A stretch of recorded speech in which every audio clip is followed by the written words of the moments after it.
ओम पार्वती पतये हर हर महादेव।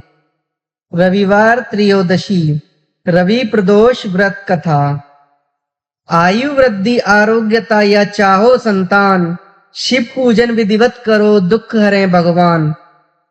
एक समय सर्व प्राणियों के हितार्थ परम पावन भागीरथी के तट पर ऋषि समाज द्वारा विशाल गोष्ठी का आयोजन किया गया।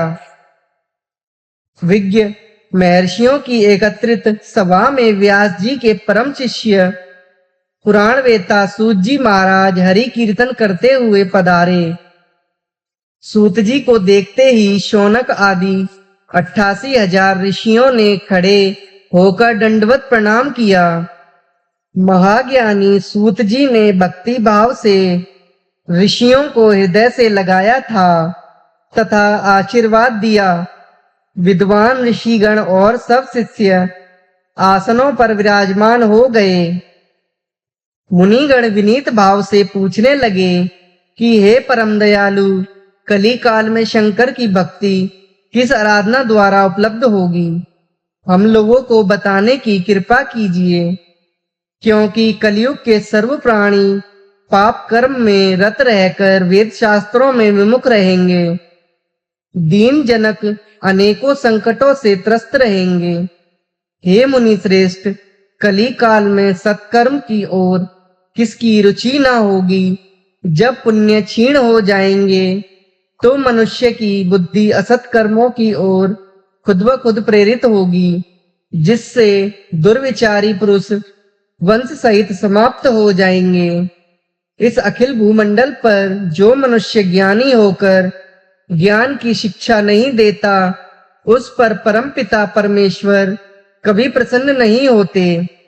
हे महामुने, ऐसा कौन सा उत्तम व्रत है जिससे मनवांछित फल की प्राप्ति होती हो? आप कृपा कर बतलाइए। ऐसा सुनकर दयालु हृदय श्री सूत जी कहने लगे कि हे श्रेष्ठ मुनियों तथा शौनक जी, आप धन्यवाद के पात्र हैं। आप विचार सराहनीय एवं प्रशंसनीय है।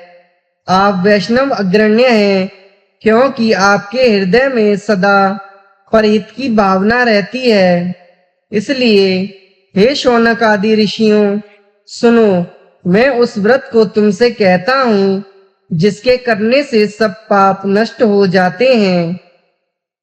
धन वृद्धि कारक, दुख विनाशक, सुख प्राप्त कराने वाला, संतान देने वाला, मनवांछित फल प्राप्ति कराने वाला यह व्रत तुमको सुनाता हूँ, जो किसी समय भगवान शंकर ने सती जी को सुनाया था और उनसे प्राप्त यह परम श्रेष्ठ उपदेश मेरे पूज्य गुरुजी ने मुझे सुनाया था, जिसे आपको समय पाकर शुभ बेला में मैं सुनाता हूँ। बोलो उमापति शंकर भगवान की जय। सूत जी कहने लगे कि आयु वृद्धि स्वास्थ्य लाभ हेतु त्रयोदशी का व्रत करें। इसकी विधि इस प्रकार है। प्रातः स्नान कर निराहार रहकर शिव ध्यान में मग्न हो। शिव मंदिर में जाकर शंकर की पूजा करें। पूजा के पश्चात अर्धपुंड त्रिपुंड का तिलक धारण करें। बेल पत्र चढ़ावें। धूप दीप अक्षत से पूजा करें। ऋतुफल चढ़ावें। ओम नमः शिवाय मंत्र का रुद्राक्ष की माला से जप करें। ब्राह्मण को भोजन करा सामर्थ्य के अनुसार दक्षिणा दें। तत्पश्चात मौन व्रत धारण करें। व्रती को सत्य भाषण करना आवश्यक है। हवन आहुति भी देनी चाहिए। मंत्र ओम ह्रीं क्लीं नमः शिवाय स्वाहा से आहुति देनी चाहिए। इससे अभिष्ट फल की प्राप्ति होती है। व्रती पृथ्वी पर शयन करे, एक बार भोजन करे, इससे सर्व कार्य सिद्ध होते हैं। श्रावण मास में तो इसका विशेष महत्व है। यह सर्व सुख धन आरोग्यता देने वाला है। यह व्रत सब मनोरथों को पूर्ण करता है। हे ऋषिवरों, यह प्रदोष व्रत जो मैंने आपको बताया, किसी समय शंकर जी ने सती जी को और वेदव्यास मुनि ने मुझको सुनाया था। शौनक आदि ऋषि बोले, हे पूज्यवर महामते, आपने यह व्रत परम गोपनीय, मंगलप्रद, कष्ट निवारक बतलाया है। कृपया यह बताने का कष्ट करें कि यह व्रत किसने किया और उसे क्या फल प्राप्त हुआ। श्री सूत जी बोले, हे विचारवान ज्ञानियों, आप शिव के परम भक्त हैं। आपकी भक्ति देखकर मैं व्रती पुरुषों की कथा कहता हूँ। एक गांव में अति दीन ब्राह्मण निवास करता था। उसकी साध्वी स्त्री प्रदोष व्रत किया करती थी। उसके घर ही पुत्र रत्न था। एक समय की बात है कि वह पुत्र गंगा स्नान करने के लिए गया। दुर्भाग्यवश मार्ग में चोरों ने उसे घेर लिया और वह कहने लगे कि हम तुझे मारेंगे, नहीं तो तू अपने पिता का गुप्त धन बतला दे। बालक दीन भाव से कहने लगा कि हे बंधुओं, हम अत्यंत दुखी दीन हैं, हमारे पास धन कहाँ है। चोर फिर कहने लगे कि तेरे पास पोटली में क्या बंधा है। बालक ने निसंकोच होकर उत्तर दिया कि मेरी माता ने मुझे रोटी बनाकर बांध दी है। दूसरा चोर बोला कि भाई, यह तो अति दीन दुखी हृदय है, इसे छोड़िए। बालक इतनी बात सुनकर वहां से प्रार्थना करने लगा और एक नगर में पहुंचा। नगर के पास एक बरगद का पेड़ था। बालक थककर वहां बैठ गया और वृक्ष की छाया में सो गया। उस नगर के सिपाही चारों ओर से चोरों की खोज में लगे हुए थे। चोरों की खोज करते करते उस बालक के पास आ गए। सिपाही बालक को भी चोर समझकर राजा के समीप ले गए। राजा ने उसे कारावास की आज्ञा दे दी। उधर बालक की मां भगवान शंकर जी का प्रदोष व्रत कर रही थी। उसी रात्रि राजा को स्वप्न हुआ कि यह बालक चोर नहीं है। प्रातःकाल ही इसे छोड़ दो, नहीं तो आपका राज्य वैभव सब शीघ्र ही नष्ट हो जाएगा। रात्रि समाप्त होने पर राजा ने उस बालक से सारा वृतांत पूछा। बालक ने सारा वृतांत कह सुनाया। वृतांत सुनकर राजा ने सिपाही भेजकर बालक के माता पिता को पकड़वा कर बुला लिया। राजा ने उन्हें जब भयभीत दरिद्रता से देखकर 5 गांव दान में दे दिए। शिव की दया से ब्राह्मण परिवार अब आनंद से रहने लगा। इस प्रकार जो कोई इस व्रत को करता है उसे आनंद प्राप्त। ओम पार्वती पतये हर हर महादेव। आज हम आपको सुनाएंगे सोमवार की व्रत कथा। सोमवार का व्रत साधारणतया दिन के तीसरे पहर तक होता है। व्रत में फलाहार या पारायण का कोई खास नियम नहीं है, किंतु यह आवश्यक है कि दिन रात में केवल एक समय भोजन करें। सोमवार के व्रत में शिव जी पार्वती का पूजन करना चाहिए।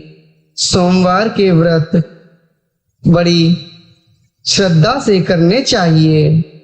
कथा। एक साहूकार था जिसके घर में धन आदि किसी प्रकार की कोई कमी नहीं थी, परंतु उसके कोई पुत्र नहीं था। वह इसी चिंता में दिन रात दुखी रहता था। वह पुत्र की कामना के लिए प्रति सोमवार को शिवजी का व्रत और पूजन किया करता था तथा सायंकाल को शिव मंदिर में जाकर शिवजी के सामने दीपक जलाया करता था। उसके इस भक्ति भाव को देखकर एक समय श्री पार्वती जी ने शिवजी से कहा कि महाराज, यह साहूकार आपका परम भक्त है और सदैव आपका व्रत और पूजन बड़ी श्रद्धा से करता है। इसकी मनोकामना पूर्ण करनी चाहिए। शिवजी ने कहा, हे पार्वती, यह संसार कर्म क्षेत्र है। किसान खेत में जैसा बीज बोता है वैसा ही फल काटता है। उसी तरह इस संसार में प्राणी जैसा कर्म करते हैं वैसा ही फल भोगते हैं।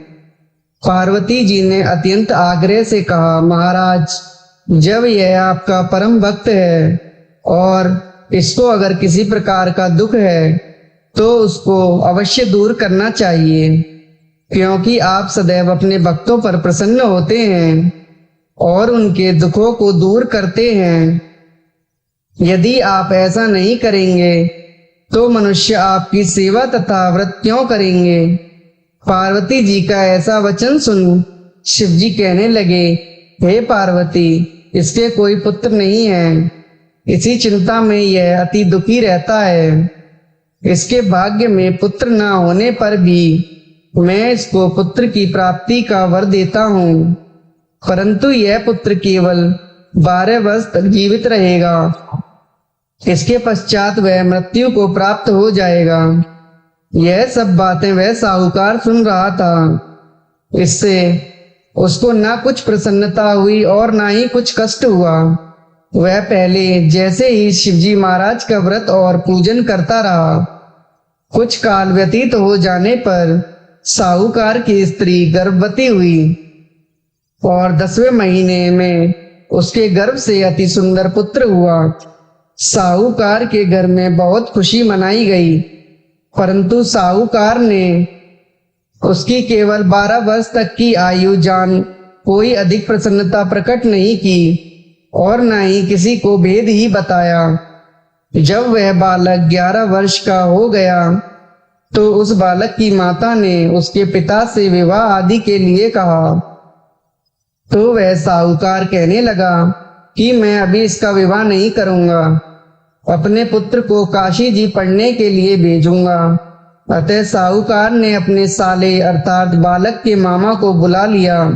उसको बहुत सा धन देकर कहा, तुम इस बालक को काशी जी पढ़ने के लिए ले जाओ और रास्ते में जिस स्थान पर भी जाओ यज्ञ करते और ब्राह्मणों को भोज कराते जाओ। वह दोनों मामा भांजे यज्ञ करते और ब्राह्मणों को भोजन कराते जा रहे थे।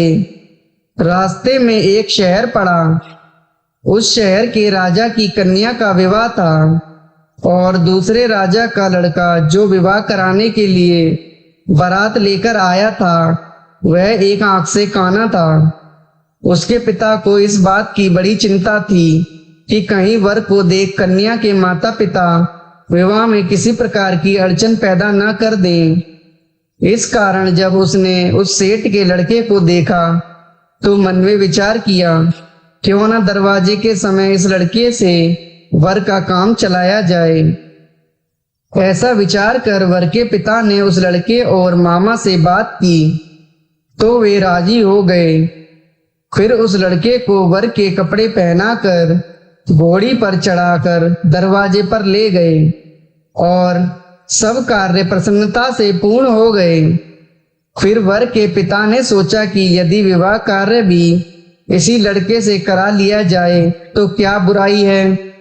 ऐसा विचार कर लड़के और उसके मामा से कहा, यदि आप फेरों और कन्यादान के काम को भी करा दें तो आपकी बड़ी कृपा होगी, हम उसके बदले में बहुत कुछ धन दे देंगे। तो उन्होंने यह भी स्वीकार कर लिया और विवाह कार्य भी बहुत अच्छी तरह से हो गया।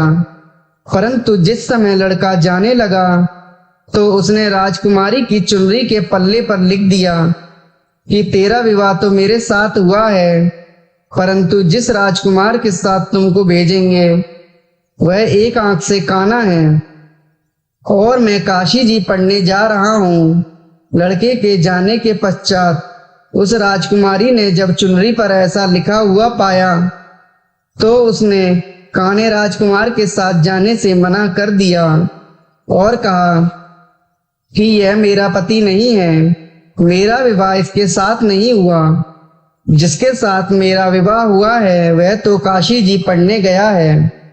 राजकुमारी के माता पिता ने अपनी कन्या को विदा नहीं किया और बारात वापस चली गई। उधर सेठ का लड़का और उसका मामा काशी जी पहुंच गए। वहां जाकर उन्होंने यज्ञ करना और लड़के ने पढ़ना शुरू कर दिया। जब लड़के की आयु 12 वर्ष की हो गई उस दिन उन्होंने यज्ञ रच रखा था। तब लड़के ने अपने मामा जी से कहा, मामा जी आज मेरी तबीयत कुछ ठीक नहीं है। मामा ने कहा, अंदर जाकर सो जाओ। लड़का अंदर जाकर सो गया और थोड़ी देर में उसके प्राण निकल गए। जब उसके मामा ने अंदर जाकर देखा कि वह तो मृत पड़ा है, तो उसको बड़ा दुख हुआ और उसने सोचा कि मैं अभी रोना पीटना मचा दूंगा तो यज्ञ का कार्य अधूरा रह जाएगा। अतः उसने जल्दी से यज्ञ समाप्त कर ब्राह्मणों के जाने के बाद रोना पीटना आरंभ कर दिया। संयोगवश उसी समय शिव पार्वती जी उधर से जा रहे थे। जब उन्होंने जोर जोर से रोने पीटने की आवाज सुनी तो पार्वती माता कहने लगी, महाराज कोई दुखिया रो रहा है, इसके कष्ट दूर कीजिए। जब शिव पार्वती माता ने पास जाकर देखा तो वहां एक लड़का मृत पड़ा था। पार्वती माता कहने लगी, महाराज यह तो उसी सेठ का लड़का है जो आपको वरदान से हुआ था। शिवजी ने पार्वती जी से कहा कि इसकी आयु इतनी ही थी, सो यह भोग चुका। तब पार्वती जी ने कहा, हे महाराज इस बालक को और आयु दो, नहीं तो इसके माता पिता तड़प तड़प कर मर जाएंगे।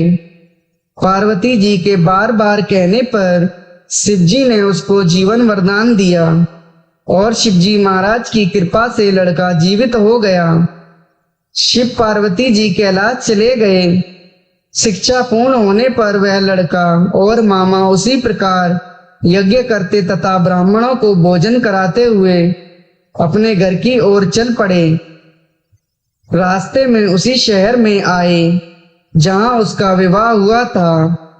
वहां पर आकर उन्होंने यज्ञ आरंभ कर दिया तो उस लड़के के ससुर ने पहचान लिया और महल में ले जाकर उसकी बड़ी खातिरदारी की।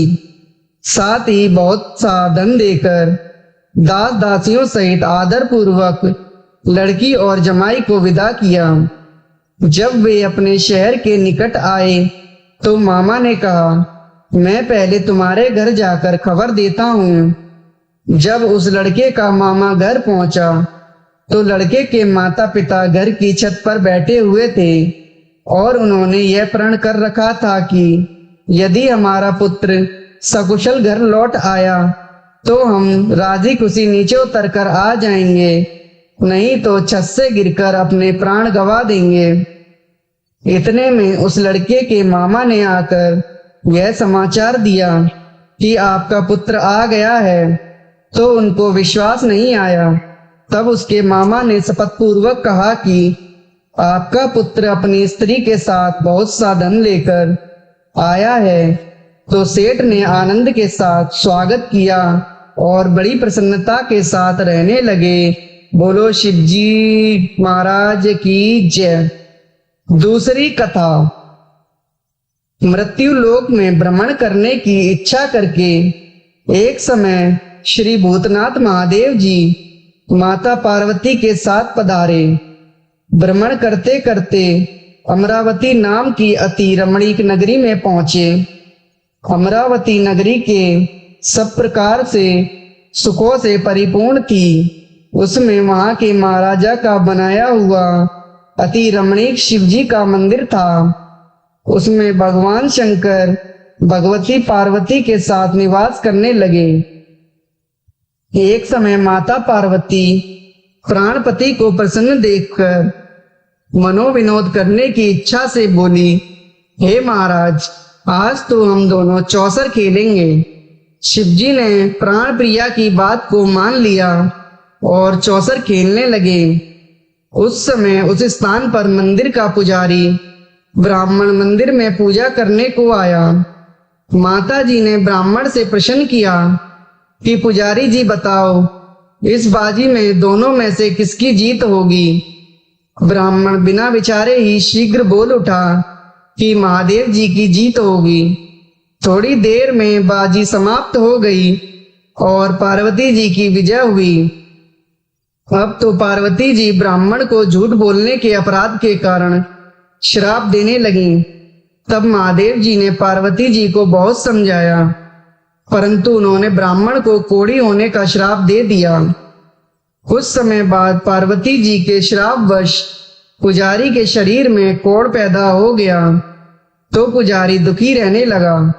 इस तरह के कष्ट भोगते हुए जब बहुत दिन हो गए, तो देवलोक की अप्सराएं शिव जी की पूजा करने उसी मंदिर में आईं और पुजारी के कोढ़ के कष्ट को देख बड़े दया भाव से उससे रोगी होने का कारण पूछने लगी।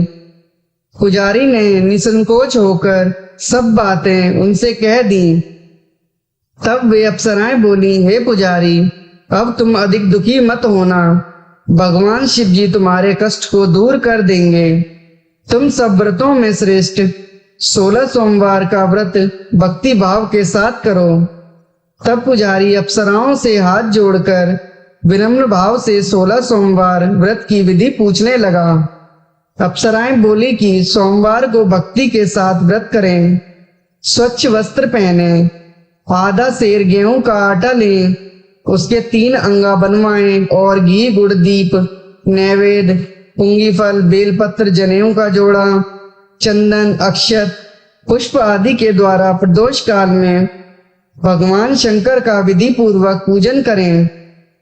तत्पश्चात अंगाओं में से एक शिव जी को अर्पण करें, बाकी 2 को शिव जी का प्रसाद समझकर उपस्थित जनों में बांट दें और आप भी प्रसाद पावें।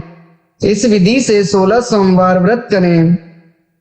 17वें सोमवार के दिन पाव सेर गेहूं के आटे की बाटी बनाएं, उसमें घी और गुड़ मिलाकर चूरमा बनावें और शिव जी का भोग लगाकर उपस्थित भक्तों में बांटें। पीछे आप सकुटुंब प्रसाद लें और भगवान शिव जी की कृपा से उसके मनोरथ पूर्ण हो जाएंगे। ऐसा कहकर अप्सराएं स्वर्ग को चली गईं। ब्राह्मण ने यथाविधि 16 सोमवार का व्रत किया तथा शिव जी की कृपा से रोग मुक्त होकर आनंद से रहने लगा। कुछ दिन बाद जब फिर शिव जी और माता पार्वती जी उस मंदिर में पधारे, तब ब्राह्मण को निरोग देखकर पार्वती जी ने ब्राह्मण से रोग मुक्त होने का कारण पूछा, तो ब्राह्मण ने 16 सोमवार की व्रत कथा सुनाई। तब तो पार्वती जी अति प्रसन्न होकर ब्राह्मण से व्रत की विधि पूछकर व्रत करने को तैयार हुई। व्रत के बाद उनकी मनोकामना पूर्ण हुई तथा उनके रूठे हुए पुत्र कार्तिकेय स्वयं माता के आज्ञाकारी हुए।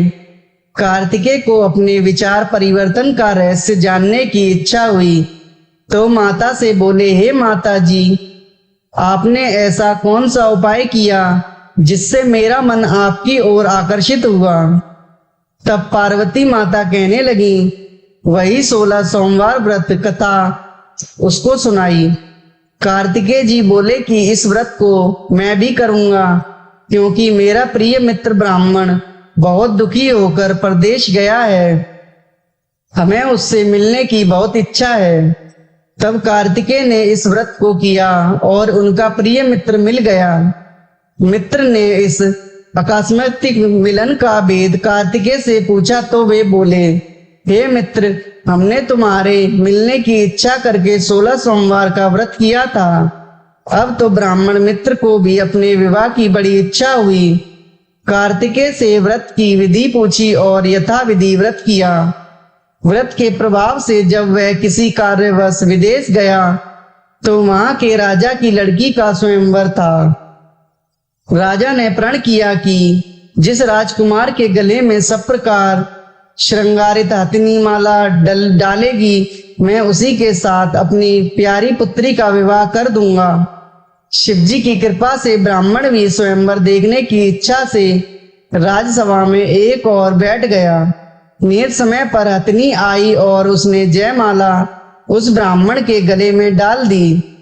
राजा की प्रतिज्ञा के अनुसार बड़ी धूमधाम से कन्या का विवाह उस ब्राह्मण के साथ कर दिया और ब्राह्मण को बहुत सा धन देकर और सम्मान देकर संतुष्ट किया।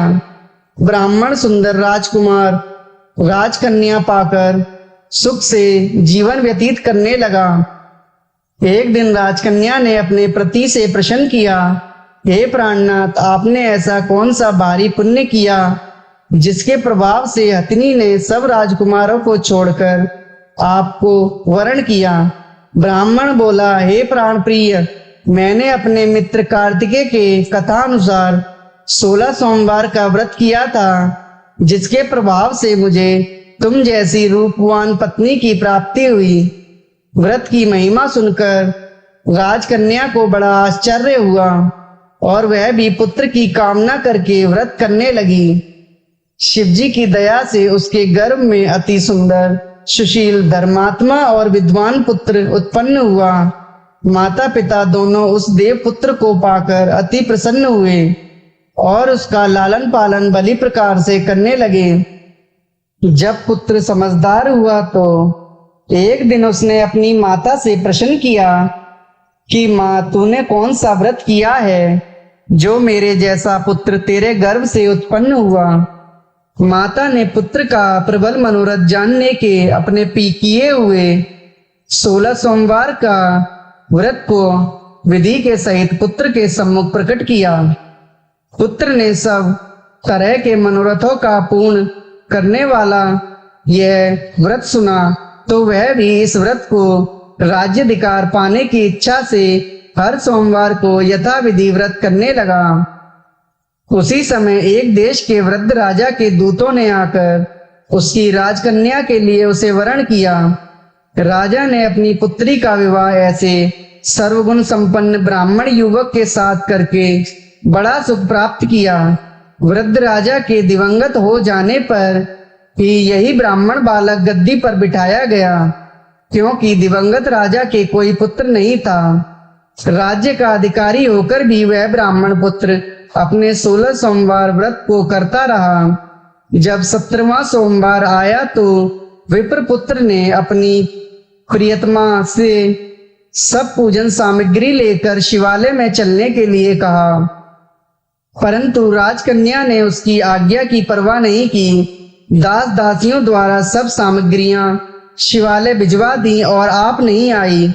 जब राजा ने शिवजी का पूजन समाप्त किया तब एक आकाशवाणी हुई, हे राजा, अपनी इस रानी को राजमहल से निकाल दे, नहीं तो तुम्हारा सर्वनाश कर देगी।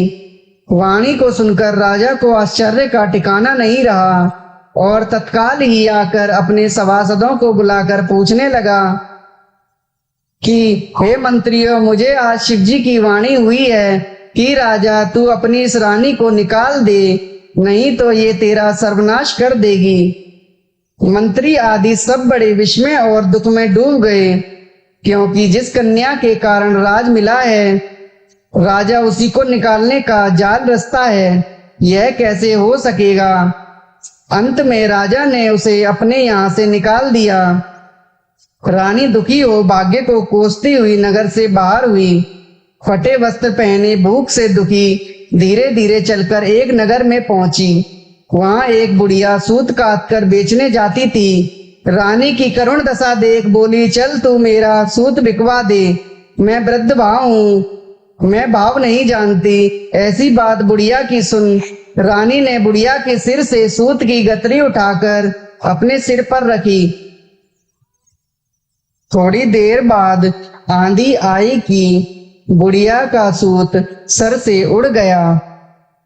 बेचारी बुढ़िया पछताती रह गई और रानी को अपने साथ से दूर रहने को कह दिया। अब रानी एक तेली के घर गई तो तेली के सब मटके शिवजी के प्रकोप से चटक गए। ऐसी दशा देख तेली ने रानी को अपने घर से निकाल दिया। इस प्रकार रानी अत्यंत दुख पाती हुई सरिता के तट पर गई तो उस सरिता का समस्त जल सूख गया। तत्पश्चात रानी एक वन में गई। वहां एक सरोवर में सीढ़ी से उतर पानी पीने को गई। उसके हाथ से जल स्पर्श होते ही सरोवर का नील कमल जैसा जल गंदा हो गया। रानी ने भाग्य पर दोषारोपण करते हुए उस जल को पान करके पेड़ की शीतल छाया में विश्राम करना चाहा। वह रानी जिस पेड़ के नीचे जाती उस पेड़ के पत्ते तत्काल ही गिर जाते। वन सरोवर जल की ऐसी दशा देखकर गऊ चराते ग्वाले ने अपने गुरुजी से, जो उस जंगल में स्थित मंदिर में पुजारी थे, ग्वाले रानी को गुंसाई के पास ले गए। रानी की मुख कांति और शरीर की शोभा देख गुंसाई जान गई कि वह अवश्य ही कोई विधि की गति की मारी कुलीन अबला है। ऐसा सोच पुजारी जी ने रानी से कहा कि पुत्री, मैं तुमको पुत्री समान रखूंगा, तुम मेरे आश्रम में ही रहो, मैं तुमको किसी प्रकार का कष्ट नहीं होने दूंगा। गोसाई जी के ऐसे वचन सुन रानी को धीरज हुआ और आश्रम में रहने लगी। परंतु आश्रम में रानी जो भोजन बनाती, जल भर के लाती, उसमें कीड़े पड़ जाते। अब तो गोसाई जी भी दुखी हुए और रानी से बोले कि हे बेटी, तेरे पर कौन से देवता का कोप है जिससे तेरी ऐसी दशा है। गोसाई की बात सुन रानी ने शिव जी की पूजा करने को न जाने की कथा सुनाई। तो गोसाई शिव जी महाराज की अनेक प्रकार से स्तुति करते हुए रानी के प्रति बोले कि पुत्री, तुम सब मनोरथों से पूर्ण करने वाले 16 सोमवार का व्रत करो, व्रत के प्रभाव से कष्ट से मुक्त हो सकोगी। गोसाई जी की बात सुनकर रानी ने 16 सोमवार का व्रत किया और 17वें सोमवार के पूजन के प्रभाव से राजा के हृदय में विचार उत्पन्न हुआ कि रानी को गए हुए बहुत समय व्यतीत हो गया, न जाने कहां कहां भटकती होगी, उसे ढूंढना चाहिए। यह सोच रानी को तलाश करने चारों दिशाओं में दूत भेजे। वे तलाश करते हुए गोसाई के आश्रम में रानी को पाकर गोसाई से रानी को मांगने लगे, परंतु गोसाई ने उनसे मना कर दिया। तो दूत चुपचाप लौट गए और आकर महाराज के सम्मुख रानी का पता बतलाने लगे। रानी का पता पाकर राजा स्वयं गोसाई के आश्रम में गए और गोसाई से प्रार्थना करने लगे कि महाराज, जो देवी आपके आश्रम में रहती है वह मेरी पत्नी है। शिवजी के कोप से मैंने इसको त्याग दिया था, अब इस पर से शिव का प्रकोप शांत हुआ गया है, इसलिए मैं इसे लिवाने आया हूँ।